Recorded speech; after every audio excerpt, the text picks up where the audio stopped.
With more than 62 years of litigation experience handling insurance disputes, Welton Rayom is committed to resolving even the toughest insurance claims quickly. At Welton Rayom, they don't get paid unless you win. They handle complex personal injury claims caused by the fault of another in both state and federal courts. They handle auto, trucking, motorcycle, slip and fall, and bicycle accidents. Call 954-966-4646. That's 954-966-4646. Welton Rayom can help.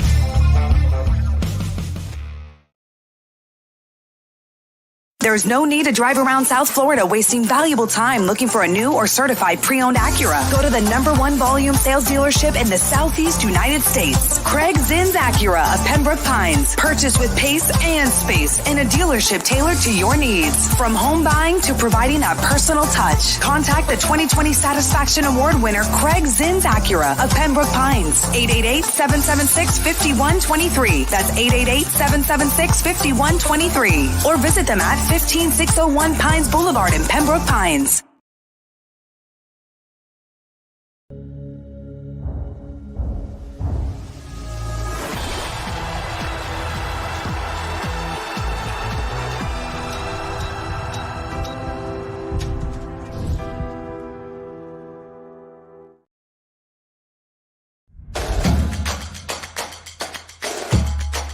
Welcome to Caneswear.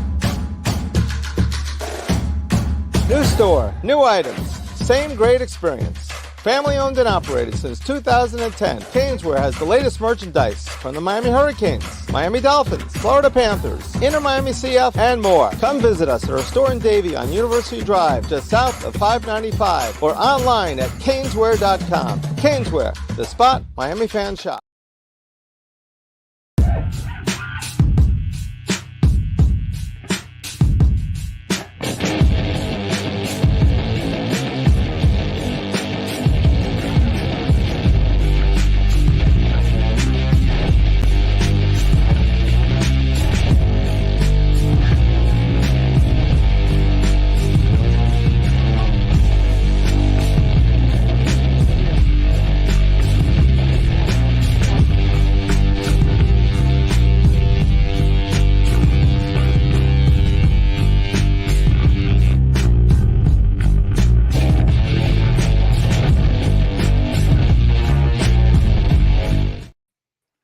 Oh, we are live. It is Tuesday night. I am Sean Stanley. He is the great Frankie Frezko. How we doing, sir? What's up? We're back. We're back after taking a week off. Yes, I took a week off. Frankie was ready to go. It was we had to move the Big O show around a little bit last week for Thanksgiving, so we had the casino on Tuesday night, and of course that is a nighttime event, so was unable to fulfill my obligations here. Josh says, what up, Sean and Frankie? Whoever thought that Randy Orton was going to turn on Jay is looking like a fool. What a Survivor Series. CM Punk. My dad's in. Hey there, Sean and Frankie. I'm going to get to that about being a fool because I think I have I think there might be something, but we'll discuss that later on. But there were some returns at Survivor Series. I'm going to go in order of from 3 to 1, I think, right? Because the number 3 return would be Randy Orton. The number 2 return would be CM Punk. And, of course, the number 1 return, man, the guy was looking for jelly rolls last night. He was. It's got to be R-Truth, baby. R-Truth is back. And I know that's what everybody wants to talk about. Everybody wants to talk R-Truth. I know. Frankie knows. We put this whole rundown was nothing but R-Truth, like a tribute to R-Truth. Sure was, man. We didn't care about Randy Orton or CM Punk. It's all about R-Truth. They were like write-offs there. No, but CM Punk does return to the WWE. Hell hath frozen over. You never say never in pro wrestling. And as Triple H said in his press conference, he's changed. CM Punk has changed. The WWE has changed. So, maybe it was time. Maybe it was. And again, however you want to believe it, if it came together in that last week there, if it was something that's always been planned, just enjoy the ride right now, man. Enjoy the ride. that is pro wrestling right now. Either way, whether you're AEW or WWE, man. I mean, just enjoy the ride and what's going on now. Of course, CM Punk returns at Survivor Series. Your thoughts, Frankie? Okay, they go. They have them in the ring. It's there. Michael Cole does his thing. We'll see you next time. The little thing comes up in the corner. Some people are a little upset. You've seen videos where everybody's like, oh, he's not there. Da, da, da. And then all of a sudden, the music hits. And CM Punk returns. And the place goes crazy. Your thoughts when you heard the music hit? So let me tell you what I was doing. I had just finished DJing, right? And I was driving back home. And I was watching Survivor Series. Don't do this at home. Don't do this while you guys are driving. I'll try this at home, please. I was driving with I had my cell phone and I had it in my car. I was watching Survivor Series throughout my gig, and I was driving, and I was able to catch the last match. I watched the replay of Survivor Series, obviously, but I'm watching it, and I got all my friends text messaging me telling me, look, Frankie, it's a great fight and stuff like that. When is CM Punk coming out? I was like, I don't know, because everybody was asking me. They're like, Frankie, CM Punk coming out, CM Punk coming out. And I always said he was coming out in Royal Rumble. I don't know. I always thought Royal Rumble would be the spot for him. I know it's Chicago made sense. Yeah, but no, it did, but everything was pointing, honestly, up until the pay-per-view and even before. This is what's funny because, again, I know I follow Sean Ross Sapp. I know you do too. He sends out this thing on the paywall, whatever, however, So he sends it out and he says they're clearing out a back section. It's happening. And I was like, what the hell does he mean it's happening? Because Michael Cole's signing off. I didn't put the two and two together at that time. And then freaking music hits. You want to know something, man? When he came out, I had the same reaction as to when he came out in AEW for the first time. Obviously, I think the AEW one was a little bit more like bigger because we had not seen him in a couple of years. But this still lives up as one of the best moments for CM Punk in the WWE world. The pop was amazing. Chicago loved it. I loved it. I mean, I think the only people that did not like what was happening was Tony Khan. That's it. That's the only one. I find it odd too because somebody asked him to kind of speak on it and he said, I can't legally. Yeah, I hate this. So what is cop out? Is there a lawsuit? And then what is the lawsuit? Because CM Punk obviously showed up at WWE, so there's not a whole lot there going on. And Josh said CM Punk better take this chance seriously. I think this will be his last chance. Yeah. I agree. Also, I think you see a different CM Punk, and I'm jumping ahead here, but these words stuck out to me. Yesterday he said, I'm home.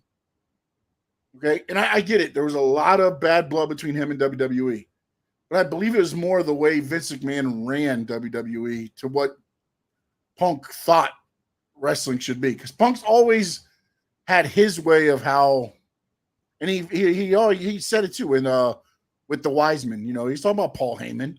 Paul Heyman talked to him and said, hey, sometimes you got to leave to come back to get better. You know what I'm saying? Like, and that's what McIntyre did. That's what Cody did. And you're seeing, I mean, again, CM Punk on a different level a little bit, but you're seeing that there. And then when he looked in the camera at the end, not on microphone, and he said, I'm not here to make friends. I'm here to make money. That right there is why he is in WWE, and he didn't go to TNA Impact. He could have went to TNA and Impact, taken less, wrestled every, whatever, that schedule that they have. But he knows there's big money to be made with Seth Rollins, with Roman Reigns, with Cody maybe down the line. Just you could throw guys up there and there's money to be made. I think he also was trying to stick it to AEW. I think he also, by him saying, I'm back home, I think that was a little jab. I don't know if you saw the press, the media scrum after Survivor Series, but Cody Rhodes also did a little jab about his EVP. EVP, yep. Yeah, he mentioned that as well. So he used to be an EVP somewhere in my past life. I think they're all are realizing how big WWE is getting, and how really, really bad AEW is getting right now. And I think they're sticking it to Tony Khan. Granted, I think CM Punk realized that coming back to the WWE made the most sense because, like you said, you make more money there. You're gonna be it's the biggest wrestling organization out there right now. And let's keep it real. It's not greener on the other side all the time, right? So I think he realized that. He realized that in the AEW world, he tried it, it didn't work out, and maybe it's not so bad in the WWE world. And also, I think he found out that, you know what, maybe it's better in the WWE world because it's more like-minded to what he is. You know what I mean? You know, the way he sees pro wrestling as, you can see that in, you know, and I mean this by saying WWE isn't a free-for-all in the back. And I'm not saying AEW is, but they have a lot more structured, a lot more creative control over what they're doing on their own characters than WWE does. WWE is told, this is what you're going to do. This is what you're going to do. You know what I'm saying? So I believe some of that too, you know, again, it takes getting used to or adapting. And I don't think CM Punk is an adapter. He's like, this is the way I want it to be. You adapt to me. And that's not going to happen. So I think this is a better fit for, you know, and again, I think it's a better fit too because of what just happened, but also I think it's a better fit just in general for what CM Punk is. He's got to have that structure there. You can't just have everybody going, I'm doing this, but you're doing this. That it just doesn't work. I think the biggest thing for CM Punk and for WWE is they all saw the dollar signs and they all said, look, this is going to sell. We're doing really well. You know, Randy Orton came back. R-Truth came back. We signed Jake Cargill. Cody Rhodes is doing phenomenal. Makes sense to go ahead and stick it to AEW even more and get CM Punk because, like what Triple H said, everybody talks about it. That's the reality of the truth. Whether he you sells. Like him or hate him, everybody's talking about him. Everybody. I mean, you saw on social media how everybody was going ahead and looking at the videos and the photo between him and Triple H. It's the most watched social media post ever in WWE already. And now, hold on, Sean. Hold on. Here's what I wanted to show you, sir. Is this the video you're talking about? This is what I wanted to show you. Here it is. There it is. Look at it right there. Oh my goodness! People are burning CM Punk. Burning the CM Punk shirts. How they burning that CM Punk AEW shirt? That shirt cost like $40. See, that's when you know you made it, right? If they're burning your shirt, and it's like, I made it. I did it. Damn, I'm top of the world, mom. They do it. They're doing the LeBron on CM Punk, man. How dare they? And as DiTrapio says, please hit that like button. Hit that like button. Absolutely. So yeah, like it's CM Punk's AEW merchandise. You're trying to put it out. Should I burn my shirt, Sean? Hell no. I have my AEW CM Punk shirt. I ordered the WWE CM Punk shirt actually too. Isn't it amazing? As soon as WWE Survivor Series goes off, it's already up. Bro, the WWE is just a marketing man, but it's just like. But let's talk a little bit about Survivor Series. So besides those guys who did come back, I mean, it was a very good Survivor Series. It was a good Survivor Series, a solid Survivor Series. Yeah, man, that first match delivered. Both Survivor Series matches, I thought delivered. I even enjoyed the Miz Gunther, which I didn't think I was going to. It was okay, but it got done what it needed to get done. You know what I'm saying? Like, and it wasn't just Gunther beating the crap out of the Miz the whole time. The crowd actually at some time thought, oh, he might get it. He can, right? Low blow. He does the thing. And you're like, 1, 2, you get the crowd acting that way. Yeah, like, yeah. All right. I was going for the Miz, but I knew he wasn't going to win. Zoe Stark, I thought was better than I thought it was going to be. That was good. I like that one. Escobar and Dragon Lee. But I understand. I knew Escobar had to get the win, okay, which is why I think they took Carlito out of the match. They had to get Carlito out because you can't have Carlito lose in his first pay-per-view singles match. You can't have Escobar lose as he's trying to start this faction. You know, so like Dragon Lee made sense, but I didn't understand why it felt like a squash match in a way. Like Dragon Lee got a couple things in, but it was like a glorified squash match on a pay-per-view. Just I didn't make much sense, especially with all the talk about how they want Dragon Lee to become, you know, the next Rey Mysterio type for the kids, you know, the mass superstar. Yeah. And ultimately, I think he will. But this is what WWE does at times, though. It's like you watch this guy get killed for 3 months and then he'll leave TV for 2 months and he'll come back a ball of fire and he'll be there. But that one, I thought that was probably the down part of the pay-per-view match. Yeah, I mean, I don't think it should have been in the pay-per-view, to be honest with you, for Yeah, Dragon Lee. But I think at the time they figured it out, it was like, well, we've already averaged, we got to do something. So you can't. Well, what I thought originally they had scheduled LA Knight versus Logan Paul in this when they first were announcing fights, and then I think they scrapped that, didn't they? I think that was what they were got thinking face to face, but they never went all the way with it. I think they're going to wait till Royal Rumble for that. Gotcha. But that's the one thing I don't know either. Do you put LA Knight in a match, or do you have him in the Royal Rumble match? Well, this is the thing. The thing that I have kind of like come to conclusion is I think LA Knight's steam kind of got hurt a little bit after he lost to Roman Reigns.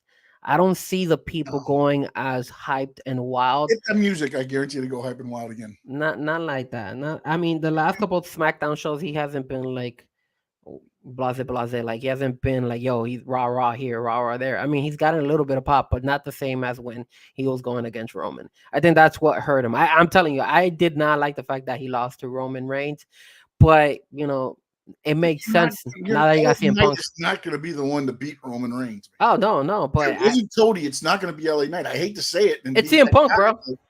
It's CM Punk. It's like you're not going to. It's going to be somebody that isn't there right now. I gotta believe. I mean, no, man. CM Punk needs to be. CM Punk's there now, and maybe it's CM Punk because apparently they're going to feud sooner rather than later. So that's going to. You know what? DiCaprio has a good point. Maybe Randy Orton too. Randy Orton, give him a little bit of time, and maybe he could. I want to talk something. We're going to kind of jump around a little bit on this stuff because as you bring stuff up, I think of stuff. Okay. Seth Rollins is going to defend the title against Jey Uso on Raw. I think Randy Orton RKO's Jey Uso and takes him out of that match. Not out of the match, or maybe costs him the match, and then he'll say, now we're even. I know they did the handshake at Raw and was like, hey, we cool, this and that. I don't believe it. Again, remember, Randy Orton is the Viper. He's a snake. He'll say something to your face, and then he'll nail you with the RKO as quick as day. I think he ends up costing Jey Uso that match. And then, okay, now your part of it's done. Now I go after the rest of the bloodline. But I don't see him not freaking doing something to Jey. Not being like, hey, you know what? I saw what you did with Cody. We're good. No way, bro. No. I agree with you, but I don't think he's going to do it so soon. I think he's going to do it later down the road. It makes sense for him to do it later down the road. Not too soon right now. So Jey Uso is about to win the world championship. He goes up to hit the splash. The ref's knocked out. He goes up to the splash. Orton slimes in there, hits the RKO on him. Rollins crawls over. The ref wakes up. 1, 2, 3. I mean, it's lost Jey Uso the heavyweight championship. I mean, it could happen. I think it's a good idea, but I just think it's too soon for Randy to start doing his old habits of like backstabbing people and doing things like that. I'm here for Bloodline. Every single one. He also said, and I think that's going to turn into Sami Zayn as well. Now that maybe, but I will say this. He said, as long as he said it on Monday, as long as you're not in the bloodline, you're not on my radar right now. So I don't believe it. So I will go ahead and honor Randy's words. I believe Randy as far as I can throw him, and that dude's so bulked up right now, I couldn't throw him 2 feet. Is he on some steroids? Jesus, they test for that, man. Jesus, that guy looked huge, bro. He's on steroids. I thought he was no S in it. I thought he was gonna destroy Dom, bro. I was like, Jesus Christ. That was like, yo, they're gonna murder that guy. But you know what? Hey, man, I gotta give it to Dom, bro. They love wrestling because that guy knows how to sell like crazy. He knows how to deliver. The guy got beat up. Him and JD McDonough. Yeah, dummies. Dum and Dom. Well, I think Dom. You should call him Dum. That's the name of the tag team. Dom sells really well, but it looks like JD McDonough is the next one in line to like kind of take over the punishment. Yeah. He'll take the big moves. Yeah, KO off the top of the cage. But I think what's gonna happen, in my opinion, because Randy's gonna be in SmackDown this Friday, they already announced it, is you gotta get him involved already with the bloodline, man. You gotta move him. And I think you're gonna move Randy. You move Randy to the SmackDown brand, and you keep CM Punk in the Raw brand. I think you end up keeping them both free agents. No, I think they are, but as of right now, I think because of the fact that Randy said he was gonna focus on the bloodline, I think that's the route. You put him in that bloodline feud already from head to toe. Paul Heyman coming out, like Solo, all those guys. I mean, you could sell it like crazy on the SmackDown show, and then on the Raw side, you have that feud between CM Punk and Seth freaking Rollins. That's what's gonna happen on the Raw side. But I mean, you can't. Again, that's another thing. Like, I think those are ultimates, but I don't know. Do you play the? That's why I think he, like I said, he starts with like Jay, like the little, you know, the low hanging fruit, as Chris Greer likes to get. Go with the low hanging stuff. Don't get right into the meat and potatoes of, because again, I think ultimately McIntyre gets a shot at Rollins at Royal Rumble. They're just doing something with the poor me. You know, that whole angle now he's going to fight Sami Zayn. It's leading to something, which is ultimately, I believe, a match with Seth Rollins, and it would make sense to give him the match at Royal Rumble, because then he's not in the Royal Rumble match. Good point. Kind of take him out by giving him the title shot, I guess, and then you don't have to have somebody throw him over the top rope. But then if you do that, who do you have winning the Royal Rumble then? Because you're CM Punk, you got Randy Orton, you've got. But then you're saying you're saying that those big fights are too soon. You got to let them kind of develop. You're Royal Rumble though. You're going to April. If CM Punk wins the Royal Rumble, he's getting a match in April at WrestleMania. So now you've extended that another from January to April, you know, or even Randy or whatever it's going to be. I mean, then waiting till WrestleMania is better than doing it at Royal Rumble Elimination Chamber in Australia. Although maybe that might be, well, no, because he's Scottish, right? So that wouldn't make sense to give him the match in Australia, would it? Probably not. So no, I mean, yeah, I don't know. I think that's gonna be more around Rhea. I think the whole Elimination Chamber. I say something happens at Royal Rumble where it's going to be Seth Rollins against somebody, where there's Drew McIntyre. Who else is out there that he could? No, I mean, who you take out of the Royal Rumble match that you don't want to win it, because I don't think you're going to give it to Drew McIntyre anyways. So now you give him a title match, and he's just not in the Royal Rumble. I honestly feel that now Damian Priest is going to cash on Money in the Bank in Royal Rumble. I don't think Damian is ever cashing in. I think he's going to cash it. I mean, I wanted him to cash it in WrestleMania, but I think he's going to cash it in on Royal Rumble. I think that's when he actually officially cashes in on that, and he is successful cashing it, because he's always been like, you saw what he did in Survivor Series, and then Randy Orton came out and all stuff. I think what you could do though is you could definitely start like a feud between I was thinking Randy Orton, but I'm gonna have Randy Orton going with the bloodline on that side. So I don't know what the Judgment Day would be going up against. Oh, the Judgment Day is doing that, defending the titles against isn't it the New Day? Did the New Day Street Profits? They got to play. Oh no, they versed the Street Profits this week, right? I forgot who won the tournament, guys. Who won the tournament yesterday? It was like the tag team tournament. The Creed Brothers. The Creed Brothers won it? Yeah. They were the ones that won it? Okay, so it's going to be the Bloodline versus the Creed Brothers. Yeah, but that'll be just on a Raw or SmackDown. Yeah, that's not pay-per-view worthy. The next pay-per-view is Royal Rumble, so everything else is the Royal Rumble. Because the pay-per-view in December is NXT. Yeah. Unless they throw some of this stuff. I mean, well, I guess the Creed Brothers could go for the titles on the NXT pay-per-view. Okay, so if we're trying to predict what Royal Rumble is going to look like, right? Obviously, we got the men's Royal Rumble, the women's Royal Rumble. Yep. We would have a title defense. Seth Rollins is going to be fighting against. It just makes sense to go against Drew McIntyre, like you said. I don't see anybody else. One, you take him out of the match because the match is going to be loaded, man. Yeah. If you throw CM Punk and Randy Orton in there, with AJ Styles is supposed to be coming back for the Royal Rumble. Yeah. So you're gonna be heavy up top, man, with those guys. And then you got SmackDown guys. I mean, you're gonna probably have Solo in there. Yeah. And I get it, Solo's working with the thing, but again, you've got Solo is sooner or later gonna break out of that whole, like, you see it happening already. I mean, And then you got Cody versus Shinsuke. As your brother, the Trapio just said KO also. Again, I get it. Not a guy that you would think would win it, but again, if you want to throw a wrinkle in there, true, because you already know if CM Punk is going to fight Randy Orton, somebody's got to fight Seth Rollins. So whoever wins Money in the Bank challenges Seth Rollins. Well, I don't think CM Punk is fighting Randy Orton. No, I mean Roman Reigns. If I said Randy Orton, I meant Roman Reigns. If you know that's going to be the ultimate end all, you could give the win of the Royal Rumble to somebody to challenge Seth. Is what I'm saying. So have CM Punk win the Royal Rumble and then go up against Roman Reigns at WrestleMania. Or you have CM Punk get cost the match, and ultimately he's going to fight, Roman Reigns anyways.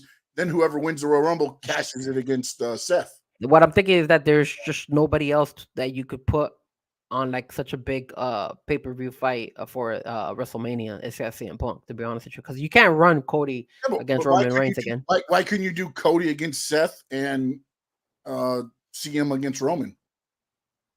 Cody finally wins. Well, that's true because the world championship at the WrestleMania. It's a world championship, and CM Punk against Roman Reigns.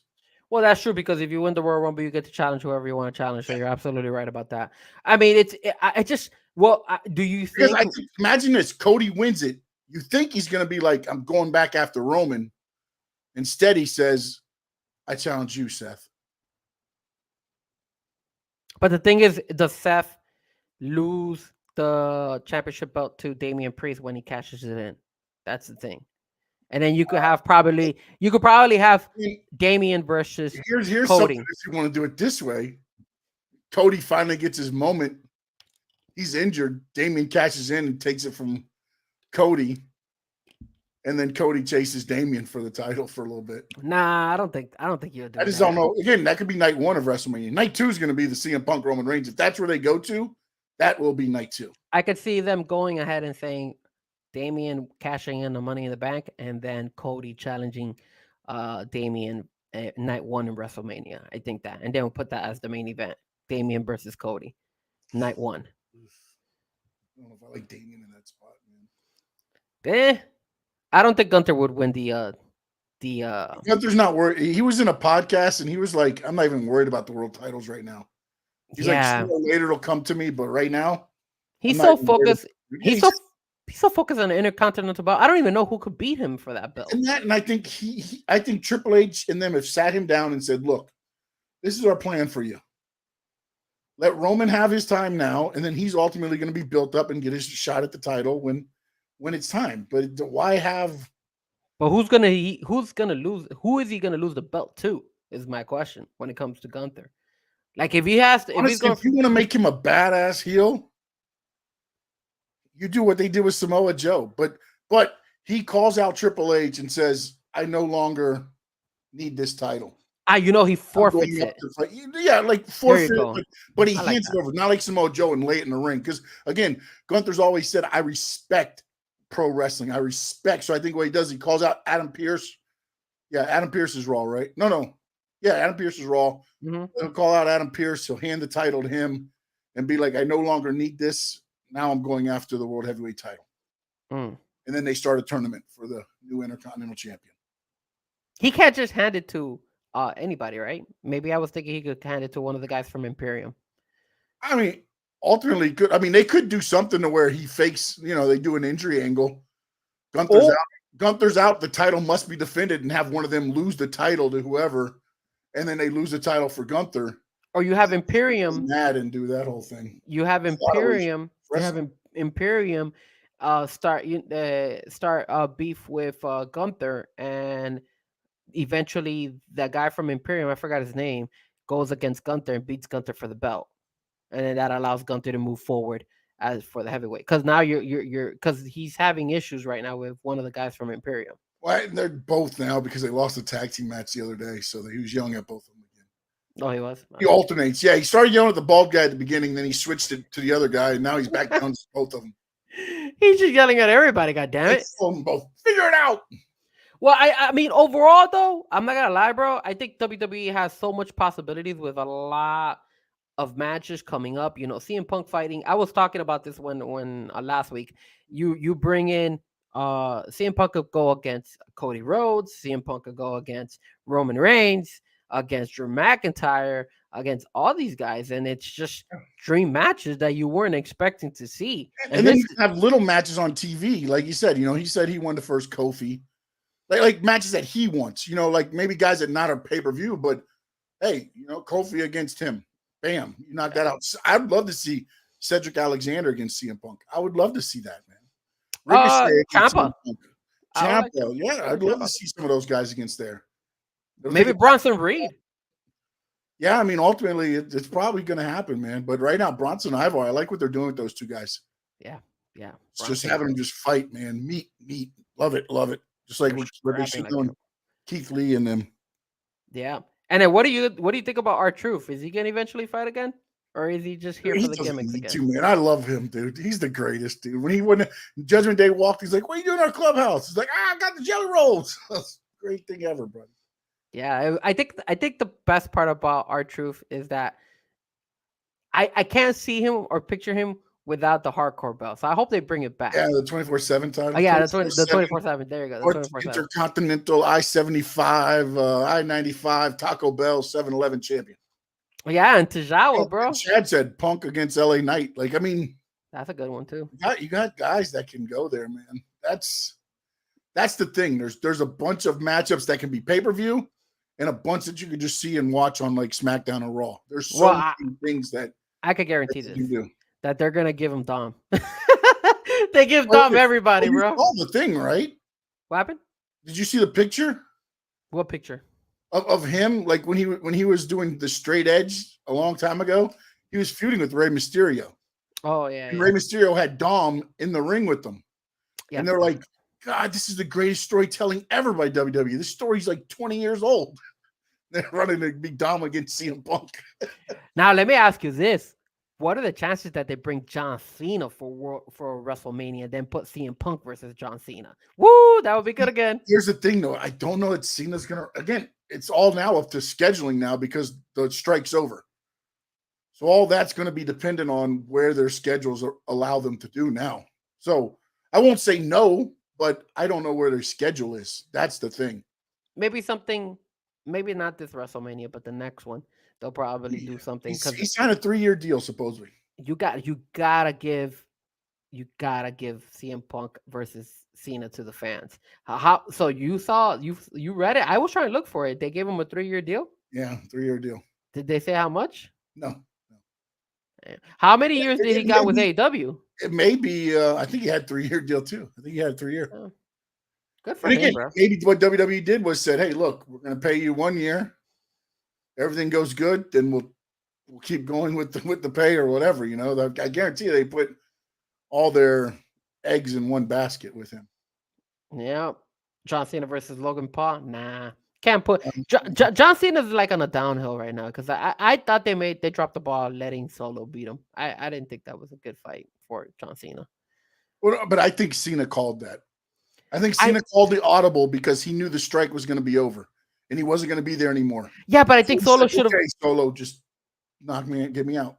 But I think Solo should have won it like in a cheating fashion. Like all Solo did was destroy him. Like it was just destroying him throughout the whole match. Cena's coming back. What if he doesn't come back? Now Solo is responsible for Cena never returning to the WWE. Cena's coming back, bro. Cena always comes back. Do we? We always know Cena. I can't see him. I wasn't expecting him to come back at all. And the one I don't see coming back is The Rock. That's who I don't see coming back. No, I think that now that the work strike has ended, I don't think that's a possibility anymore either. Yeah, it sucks. Because you're going to have so much stuff in the pipeline that's going to have to be like one after the other that a lot of these guys probably aren't going to have time. I think that's another reason why WWE decided to go ahead and also take advantage and sign CM Punk because they realized, look, there's no certainty for The Rock. There is no certainty for John Cena. We need somebody. We need a name. We need something. And the one thing I have always said, man, this WWE is not the Vince McMahon WWE, man. This is Endeavor, man. And Endeavor is about money. And Endeavor had nothing to do with this. No, I mean, that's what they say. This is Triple H and Nick Khan. Yeah, that's what they say, but Endeavor has to have some type of they must be given the okay for some of this stuff as well, or at least feel they have given Triple H and Nick Khan a la carte right now. When they make a mistake, then it'll get tightened back up. But right now, they have everything because everything's rolling so well right now in WWE. It's because they have that UFC mentality. You sign the best and you give the best matches out there. That's what you do. And that's what WWE is delivering right now. You're having everybody go ahead and talk about CM Punk now facing against everybody. You have Randy Orton back. Randy Orton's gonna fight everybody. You got R-Truth back. You signed Jade Cargill. We haven't even seen Jade Cargill. Look at that. Put a title on Logan Paul, who's one of the most social media, whatever you want to call them, influencers. You've got your name, WWE's names. It's on everything, man. You could even put Bad Bunny versus CM Punk. Yeah. Which is crazy. It's just such a powerhouse of a WWE, man. It's amazing, bro. But you know what? We gotta enjoy it, man, because this is the first time I actually am enjoying WWE in a long time. You also know the one thing too that's different with CM Punk in WWE than when he was in AEW. What? He's not the savior. Oh no. You know what I'm saying? That's where I think a lot went wrong with AEW. He was brought in to be the savior, to be, everything was going to run through him. Yes and no. But we'll talk about that. Yes, no. We'll talk about that portion in the AEW section. All right. Whether we think that the AEW dropped the ball with CM Punk. All right, so let's go on to the last thing I wanted to cover from coming out of the Survivor Series. Bayley loses the match. She did a lot in the match to make sure people didn't get pinned. True. But then she ended up getting pinned. And honestly, I thought it was probably going to happen there, but I guess we'll see what happens on SmackDown. I think Bayley's out. Man, I was surprised that Damage Control lost, man. I really honestly thought Damage Control was going to win. I wasn't expecting Damage Control to lose, bro. I thought they were going to use this angle. The only reason I didn't think the other team was going to lose, because usually if you have a mystery partner, you don't lose. True. And I get it. They brought them in early, so there was no, is CM Punk the mystery person? Or I know CM Punk wasn't going to be the mystery person in the women's, but you never know. You know what I'm saying? So I thought they were gonna Damage Control was gonna win because you saw how Becky Lynch and Charlotte Flair were they were showing like they weren't working together that well at the beginning. Which brought the big hug in the middle of the ring. Yeah, I thought at one point in time it was gonna cost them the fight, and that's how I said, okay, Damage Control is gonna win. But I mean, Bayley took all the hits. How can you throw Bayley out of the group now if she was the one who was sitting front row watching that match? Who was sitting front row? This is Stephanie Levesque. I did see that. She was there. Front row, watching her girls. Can that mean that maybe she's thinking about coming back to the wrestling world? No, I think she just wanted to see the people in the back and knew her papa wasn't going to be there. I don't know, man. Remember, she was more of the marketing, she did marketing, creative, and stuff like that. That's where she was mostly social media and marketing. So could she come back to that? Maybe, but they had just bought some, I think a lot of those jobs are going to become TKO jobs, whether it's UFC or WWE. TKO social media will be doing split because that's where you can cut down costs. Look, man, I will say this. Stephanie McMahon being in the front row kind of feels like deja vu with the whole CM Punk situation. CM Punk came back. I wouldn't be surprised if Stephanie comes back. And if you bring Stephanie back, man, that's another pop for WWE. That makes it's more people talking. A little AJ Lee reference. Yeah, I saw that. I was like, don't AJ sends her love, says hi. Yeah, I saw that as well. I mean, I hope they don't turn on Bayley right now. I think they would turn on her at Royal Rumble or something. That's when I feel like something might happen. Maybe female Jey Uso. Maybe what will happen is that in Royal Rumble, Damage Control is all in except for Io Sky, obviously. And when they're fighting, that's when they turn on Bayley and they eliminate Bayley from the Royal Rumble. Because if you watch WWE, they're gonna have one kind of angle goes with the men's side and the women's side. Right now, you got Jey Uso battling his demons from what he did with the bloodline. Mm-hmm. Then you're gonna have Bayley on the female side battling her demons for what she did when she led Damage Control. And then nobody's gonna want to be her friend and this and that. And it'll be somebody coming up that teams with her, and then we'll see it all unfold. Looks very, very interesting what they're doing with both angles when it comes to Damage Control and when it comes to the whole Randy Orton involvement now with the bloodline situation. And what about and what about Rhea Ripley? Who is she gonna fight next now? Because you're getting rid of everybody. That unless you put somebody from Damage Control to go. No, but she's technically SmackDown, right? Rhea Ripley's Rhea Ripley's Raw. She's Raw. So who is out there?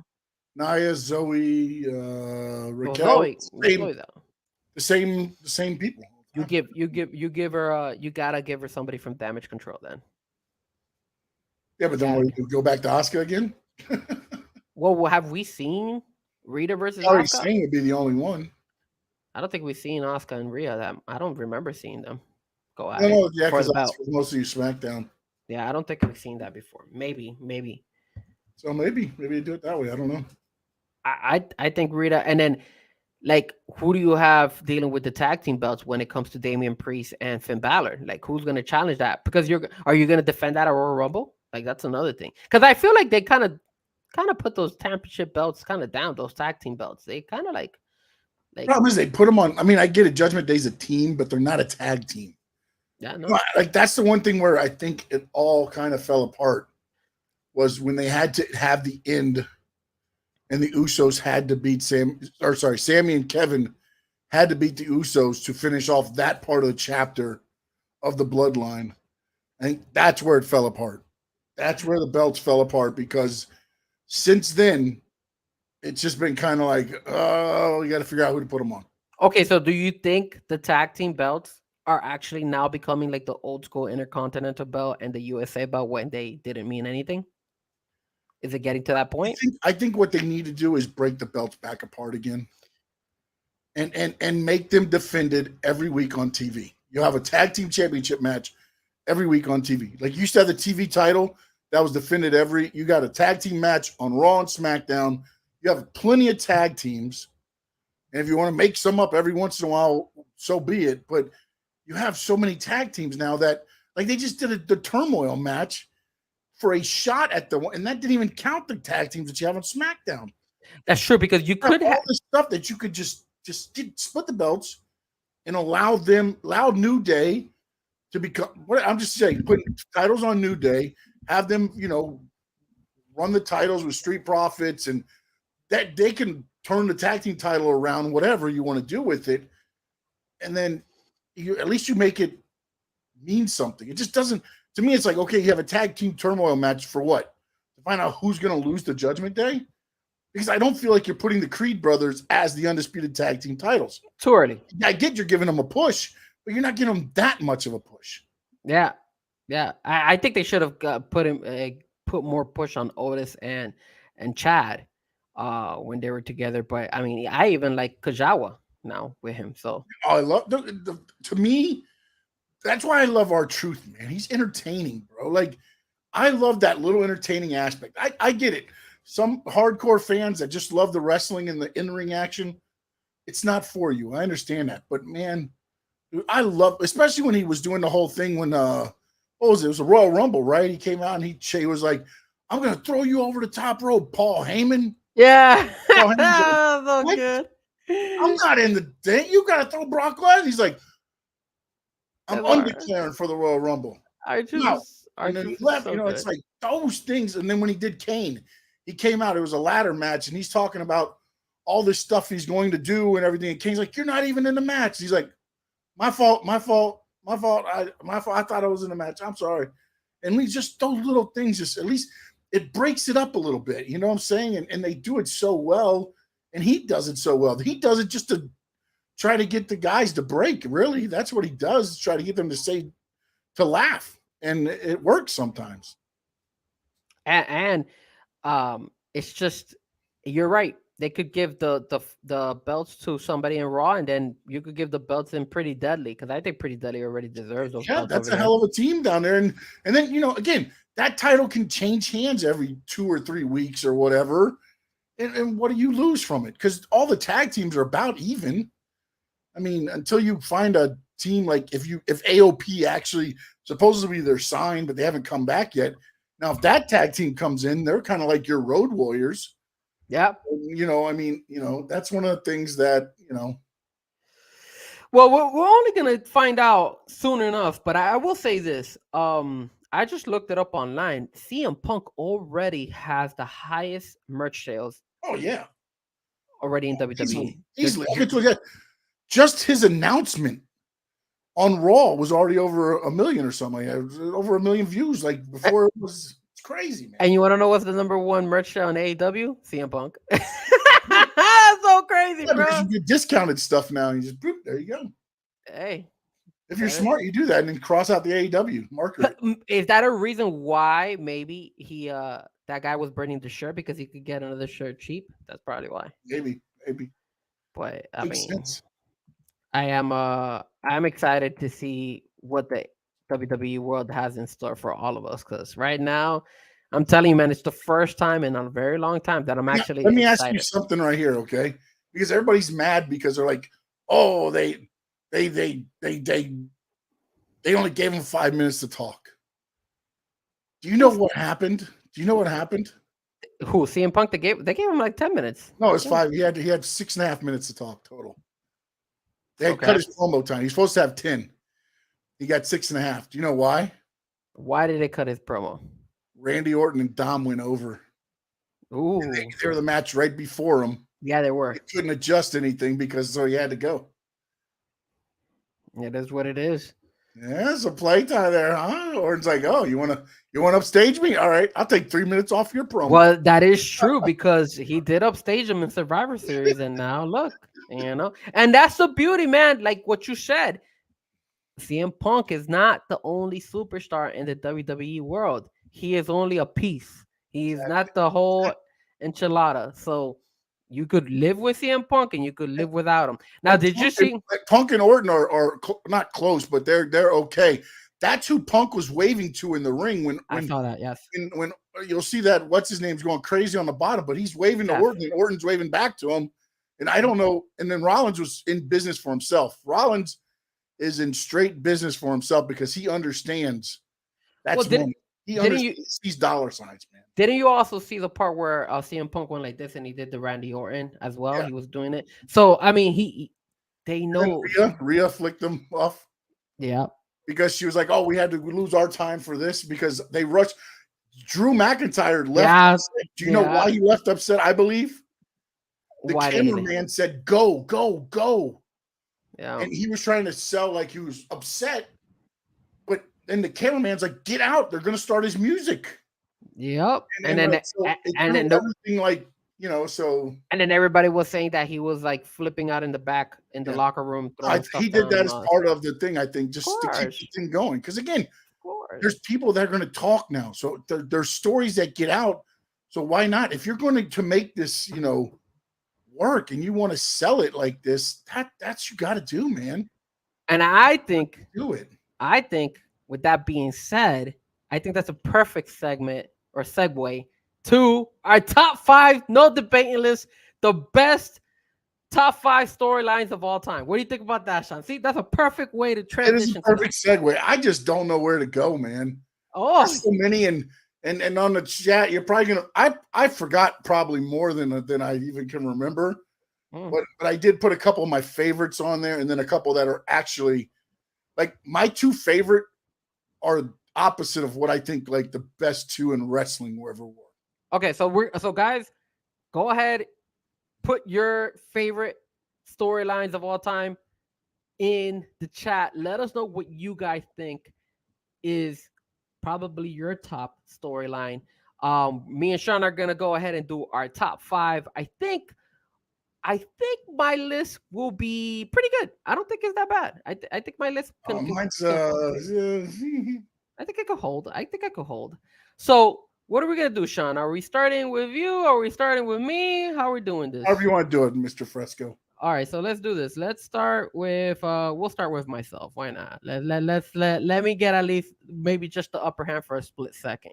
So my first storyline of all time, ladies and gentlemen, for me, is back in the 90s, and it was when Bret Hart got screwed by Vince McMahon. That's my storyline. Now remember, not all the storylines can be long. It could be short storylines. It could be storylines that keep on and people still talk about them. So it's the way you look at a storyline. I'm looking at storylines like impactful, whether it just happened today, tomorrow, back in the 90s, and if it's still being talked about even till this day. And for me, Bret Hart getting screwed by Vince McMahon, when Shawn Michaels went ahead and did what he had to do, or did he? Because Shawn Michaels still comes out on record saying he didn't know anything about it. That's what Shawn Michaels always says. No, he said he knew about it. Oh, God damn it! But still, that's why I apologize to they all were in on it. It just Vince McMahon told Shawn to deny everything. Ooh. I mean, Shawn Michaels did a hell of a job then denying it, because I'm going to tell you right now, the way they screwed Bret Hart goes down in history. I mean, I remember when Bret Hart went and he spit at Vince McMahon. He was like, screw you. And he spit right at Vince McMahon when that shit happened. I was like, holy crap, this is so good. Classic moment in WWE history. That's just me, man. I got number 5, Bret Hart getting screwed by Vince McMahon. All right, my number 5 is a feud that went on for years in Texas. It is the Fabulous Freebirds versus the Von Erichs. The storyline of all that. How he came in as a friend of Kerry's when Kerry was going after the championship on Christmas night, and then he cost Kerry the title, started the whole feud between the Von Erichs and the Freebirds, all the way up to when Texas was about to go out world class. And actually, Fritz Von Erich got in the ring, and they did a thing where he had a heart attack. So, see, that was kind of out of my time. I don't remember that. Freebirds against the Von Erichs, oh, so good, because it was the boys from the South, the Confederate flag, the Freebirds, against the wholesome family, the Von Erichs, and that just they worked it so well. I'm trying to see if I can squeeze this in. No doubt is in the building. See if I can do it. And here's some, and I don't know if any of these are on yours, but Chad has Mark Henry May Young, the hand baby. That was a great one. Falk Venus getting his manhood chopped off. Yeah, that was choppy. DiTrapio's got, my goodness, he's got his top 5 is DX, Pipe Bomb, Rock and Cena, Kurt Angle versus Stone Cold. Chad also has Triple H marrying Steph. No Doubt says, what's up, gentlemen? That's a good one. He said, I also missed the top 5 I requested. Which one was the top 5? No Doubt, which one did you request, buddy? I can't remember. No, I almost missed the top 5 I requested. He was the one who told us to do this top 5. That's right. Okay. That's why. So he was like, oh, I almost missed it. No. We made sure we did it right before 9 o'clock. I missed. Okay. Sure. But no, actually, you know what? It's a good one. The Val Venus getting his manhood chopped off. And what about... I think those were more like, I don't know. Yeah, the storyline, I guess. And the one of the Mae Young versus Mark Henry when she had the baby. That's a good one. That's great. That was a great one. That was Attitude Era. I like that one. That was really good too. All right, for me, my number 4 is, of course, CM Punk, the pipe bomb, ladies and gentlemen.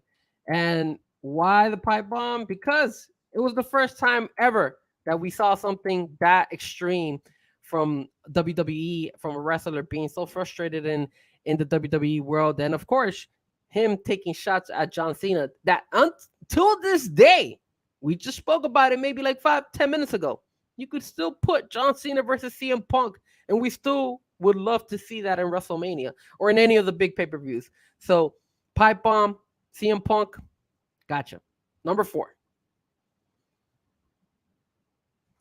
My number 4 is Stone Cold versus the Ministry.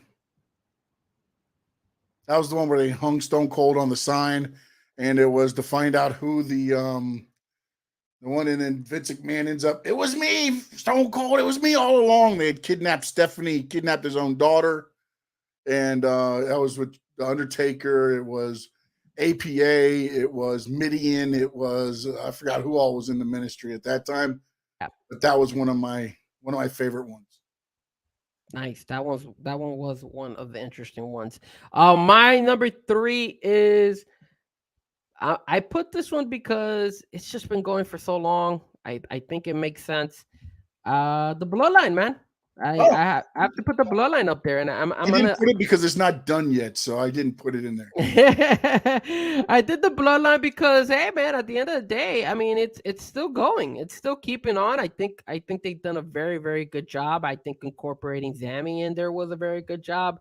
I also feel that the whole, Roman Reigns, it made Roman Reigns. Let's just keep it real. Even though obviously when he was in the Shield, he was doing really well, but still, I always felt that the Shield made Seth freaking Rollins. But Roman Reigns, Bloodline, biggest reason why he's who he is right now. So I have the Bloodline as my number 3. My number 3 is the Yes Movement. That was when Daniel Bryan at the time took on the Authority, I guess. They were doing everything they could to keep it out. They took over the ring. It went all the way to WrestleMania. He beat Batista and Orton to become the champion, and we still have the yeses to this day. That is true. I mean, for the love of God, they even do the yeses over there in AEW. My number 2, I'm stepping away from the WWE and taking myself to the NWO, baby. Of course. How can I not have the NWO up there, bro? Are you kidding me? That was the first time ever we saw Hollywood Hogan. The first time he turned from a good guy to a bad guy. I mean, I loved it. Scott Hall, Kevin Nash. You had all these guys coming in. I mean, you had Dennis Rodman even out there. Come on, man. NWO for life. For life. And plus, on my podcast, that is the theme music that I play, actually. So how can I not have NWO on my list? Come on, man. Classic. I'm starting to think we're going to have the same 2 as 1 and 2. NWO is my number 2 for all the reasons you said. Rey Mysterio being darted into the trailer. The first time they kind of went behind the scenes and laid people out and just ran a ruck over whatever. And as you said, Hulk Hogan turning heel. You had Kevin Nash and Scott Hall, guys from WWE. Oh, everybody was like, oh my goodness, did Vince send them at first? And it's like, they played it well. Eric Bischoff played it well. And Scott Hall and Kevin Nash also played it well on the back end by getting that, I forget what the contract deal is, but every time somebody signed, their contract went up more and more. So they're just like, sign Bret Hart. We don't care. Sign him. We don't care. Go ahead. We get paid. So, I don't think we're gonna have. And then also my number 2 for me personally, by the way, we can put it on there, was Dusty versus Kevin Sullivan back in the Championship Wrestling from Fort Lauderdale days. We'll put Kevin. All right, cool. We got to put the 2 of them because Sean likes to cheat like that. I have my own personal ones, but I understand Dusty versus Kevin Sullivan, Championship Wrestling in Florida, doesn't really rate up there with NWO. What are you talking about? It doesn't rank up there. Of course he ranks up there, man. Who doesn't remember Kevin Sullivan or Dusty Rhodes? 2 legends of wrestling. All right, give me your number 1. It's not going to be the same. I'm telling you right now because it's going to be the same. Because you had Stone Cold in the Ministry. I have it different. I have it Stone Cold versus Mr. McMahon, and that's why for me I don't think we're going to have the same. It was the first time ever in wrestling that you had a wrestler go up against the head honcho of a company. I'll never forget this. And RIP to my friend Steven. In high school, we were watching wrestling, and I remember one day he goes to me and he told me, have you ever seen that movie? Gladiator. And I said, yeah, of course. And then we had another friend of ours, and she was like, oh, I haven't seen Gladiator. He's like, have you ever seen, do you like wrestling? And she's like, yeah, of course I love wrestling. So then he compared Gladiator to the feud between Stone Cold and Vince McMahon. It was amazing. He was saying how in Gladiator he was part of it, and then he rebelled, and then he went for the top. He was going to be the number one, and he used the Gladiator storyline to also relate it to the Stone Cold Vince McMahon. And of course, how can we forget the last WrestleMania where Stone Cold did the Stone Cold Stunner on Vince? I mean, that's how long it has been since these two guys have been feuding. Even though it was a terrible Stone Cold Stunner to Vince, but it wasn't Stone Cold's fault. It's Vince, the way he sold it was terrible. But still, one of the most legendary storylines of all time, Stone Cold versus Vince, just the whole time they were going at it back and forth. I can't see that because you're in the little screen. You're gonna have to read it to me. I can't see that. Plus, I'm blind. Stone Cold versus Vince McMahon. Oh my freaking God, Jesus Christ! And then the other one that I had, that was one of my number one personal favorite, was Dusty Rhodes versus the Four Horsemen. That should have been your number one. Stone Cold versus Vince revigorated what is the WWE today, led us to the Attitude Era, and it was the first time where somebody got a hold of their boss and could do what you wanted to do to them. Yeah. And you kind of live vicariously through, and it's the first time Vince had ever been hit. And as Stone Cold said, the person that took his stunner the worst, Vincent Kennedy McMahon. But he always took it like it killed him because half the time it probably did. Because that's the way he took it. But my personal favorite was always Dusty against the Four Horsemen. Man, I mean, it's just... And again, I always tell you guys, everybody who tunes in, me and Sean do these lists, and we do not tell each other what we're gonna say our top 5 is gonna be. Just like you guys, this is new to us. So I don't know what Sean is picking, and Sean doesn't know what I'm picking. So it's just crazy that I think if you're a wrestling fan, the top 2 you can probably flip it one way or the other. But I think NWO, because that started the Monday Night Wars, with WCW winning them, and then Stone Cold versus Vince is what re-won them for WWE. So those are 2 of big turning points in pro wrestling that ultimately, again, Hogan and McMahon made WWE when they went to WrestleMania 1, and they did the whole thing that they did there. Stone Cold and Vince reinvented WWE when they started theirs. I mean, I remember the storyline between Randy Savage and Jake the Snake Robber and the Queen Elizabeth. That one was a really good one. In the Ultimate Warrior. Yeah. When he locked him in the thing, it was like, you got to face your fears. Face your fears. There's nothing but cobras around him. I don't remember if Ultimate Warrior versus Papa Shango lasted that long, but remember when he was like bleeding from the head with that black whatever coming down off his head. Yeah. Those are all memories, bro. Those are all things that we're like, yeah, man, I remember all that. It's like so cool back in the day. Or even when it was oh man, who was it?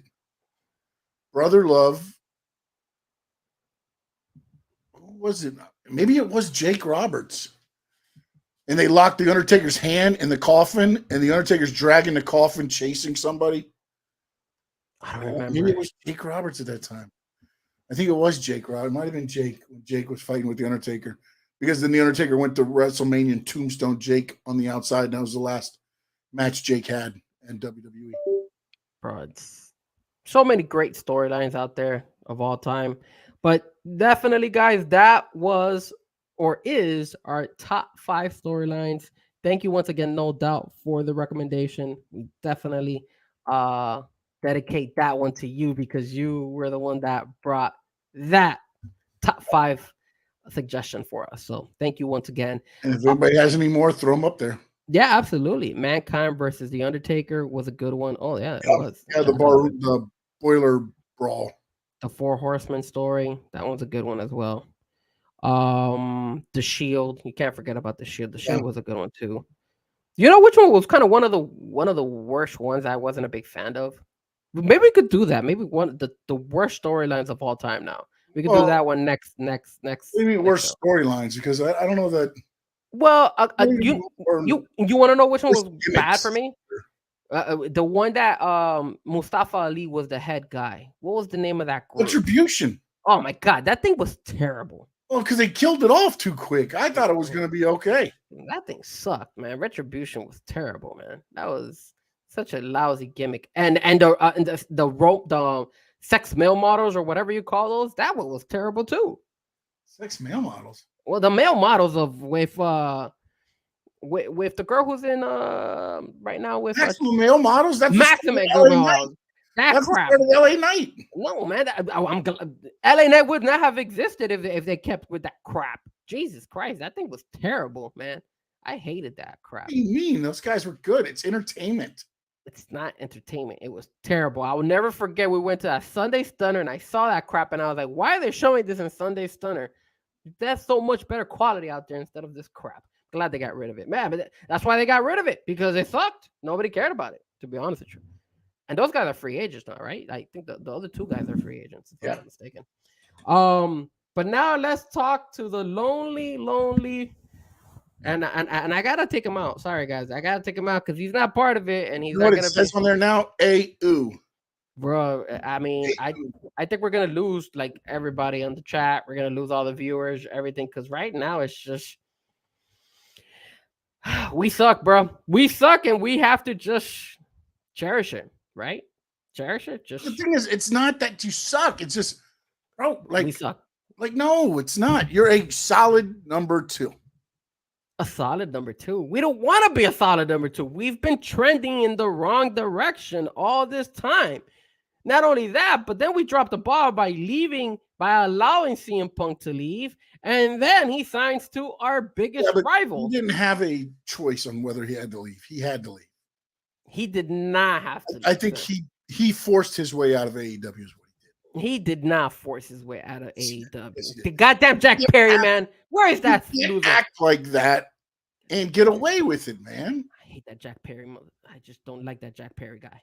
All right, so this is a perfect way to talk about it. He's the devil. Right? He better not be. Better not be. Oh, you know what? He probably is, because then everybody will boo the crap out of him because he was the reason why CM Punk left AEW. So now let's talk about that. Did AEW drop the ball letting CM Punk go to the WWE? Sean, what do you think? No, because they didn't have a choice. We're going to be in the wrong side on this one. Why do you feel they didn't have a choice? Why? You can't let people go around backstage choking people and then being like, you get away with it because you're CM Punk.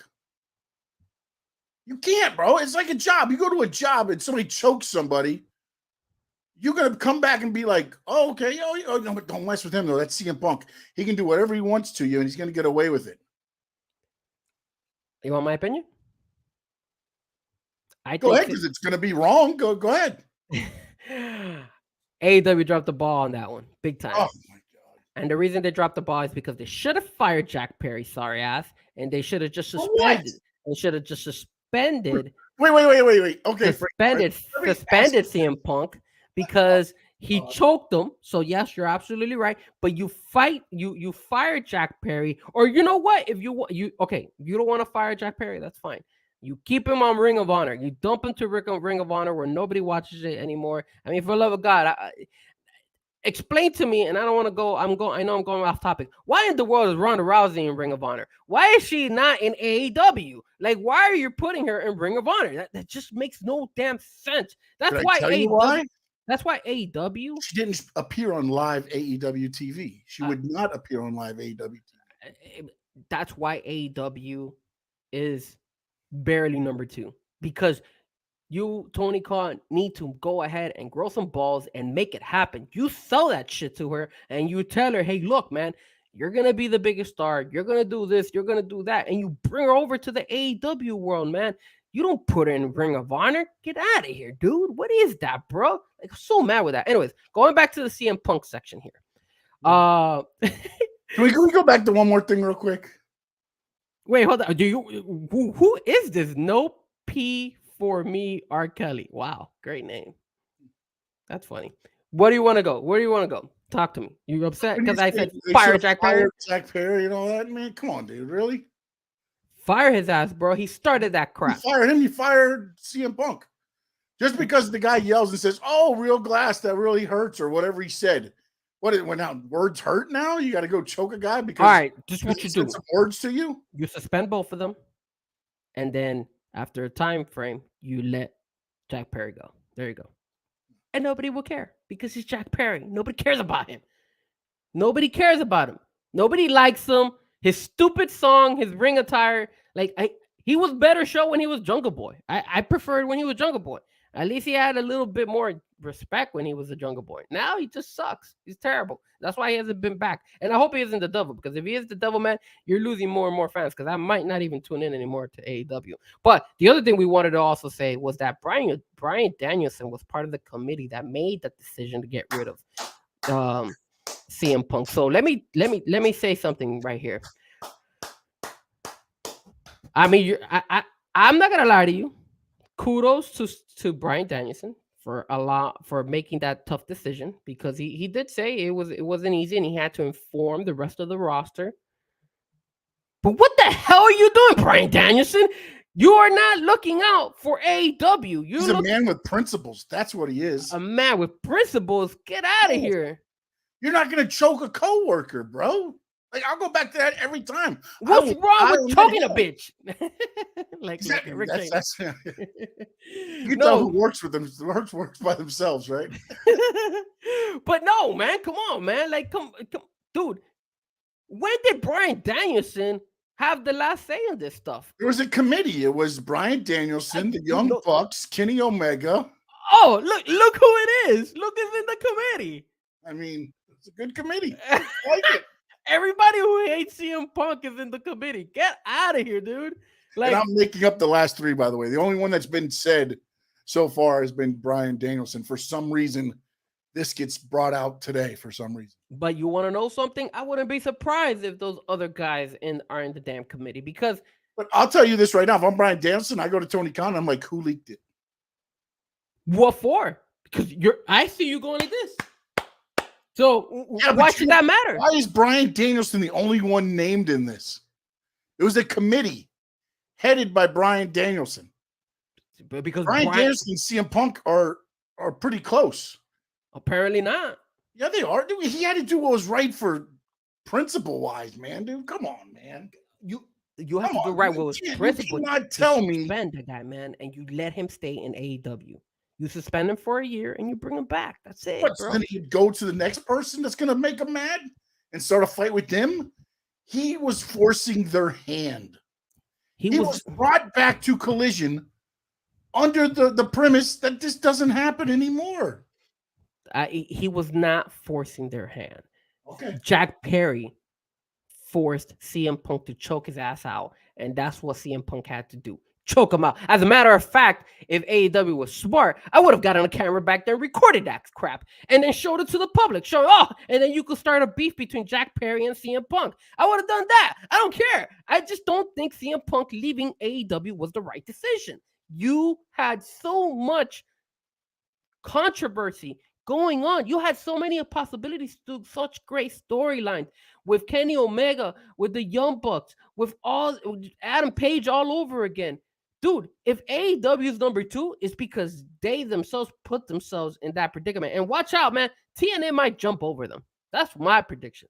TNA eventually is going to jump over AEW. Man? Can I tell you why all this is going down? Tell me. Nobody respects Tony Khan. Oh, they respect the money he's paying them. They can give two craps about him. I'm just telling you like it is. Yeah, no, I agree. I agree with you 100%. To me, nobody respects Tony Khan. They'll listen to him, but I guarantee you behind the back, it's like, this fucking guy. All right, pay me, whatever. You know what I'm saying? It's to that point. I feel like it's gotten to that point to where it's like he's too busy trying to be friends and everything else. And now you just lost another guy, Shibata. He's got to go back to Japan for a long period of time. Like, I mean, what? And you think it's all gravy because you bring Will Ospreay? Come on, man. I know that. To me, I laughed when it was Will Ospreay.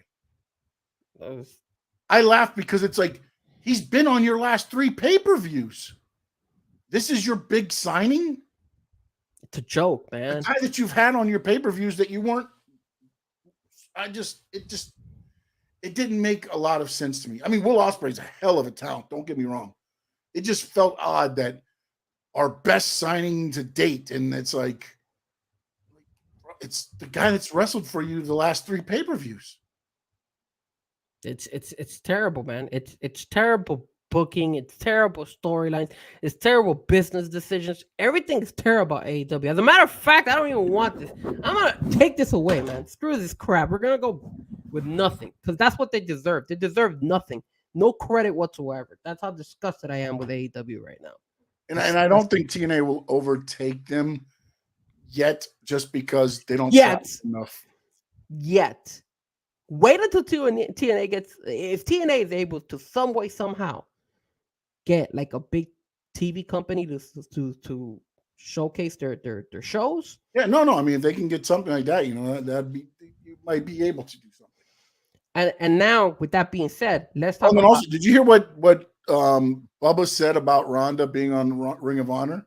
No. What did I didn't catch it? Okay, so he said what he thought would be interesting to do if you wanted to bolster, whatever the right word is, bolster Ring of Honor.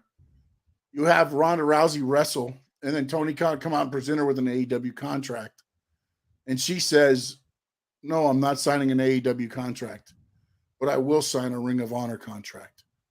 And now you've got Ronda Rousey bolstering Ring of Honor name. And it was interesting the way he laid it out. It was very interesting to see if they would have done that. But the reason they didn't do anything is because she was on a handshake deal. So she wasn't going to be on any live TV. You know what they should have done? Ronda Rousey, now that you say they should have done is just lock the door when they saw her coming. That's what I would have done. You have her go. You're going to give her a contract. And when she's going to sign with AEW, she rips the contract up and she smacks Tony Khan because Tony Khan is such an idiot.